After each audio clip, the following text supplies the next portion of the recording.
امام بخاری رحمت الله علیه در صحیح خود در کتاب قربانی آن گفتند که باب اضحیة النبی صلی الله علیه و سلم بکبشین اقرنین و یذکر سمینین. باب درباره قربانی جناب رسول الله صلی الله علیه و سلم با دو گوسفند نرینه و شاخدار و ذکر کرده می شود که آن دو گوسفند فربه بودند. ما در حدیث 55 و 49 کمی درباره 8 وصف‌های قربانی جناب رسول الله صلی الله علیه و سلم گفته بودیم و اینجا امام بخاری رحمت الله علیه دو صفت آن قربانی ها را ذکر کردند، حتی می شود گفت 3 صفت، و در آن حدیث فقط یک صفتش را گفته بودند، ولی ما یک بار در شرح آن 7 صفت باقی مانده اش را هم گفته بودیم.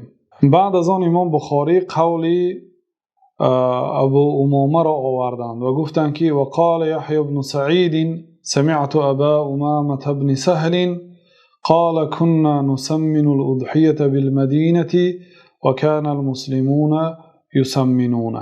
یحیی ابن سعید میگویند که شنیدم ابو امامه ابن سهل را میگفت که ما در مدینه منوره قربانی خود را فربه میکردیم. در مدینه منوره یعنی در زمانی که جناب رسول الله صلی الله علیه وسلم زندگی میکردن ما قربانی های خود را فربه میکردیم. یعنی پیش از قربان چندین ماها گوسفند میخریدند یا بوز یا شتر یا گاو میگرفتند و آن را فربه میکردند تا اینکه ثواب بسیارتر گیرند، برای آنکه هر چقدر گوشت قربانی که زیاد شد از وی شخصیت های زیاد استفاده میبرد و ثواب عظیم حاصل میشد. و کان المسلمون یسمنون، و مسلمان ها هم قربانی های خود را فربه میکردند.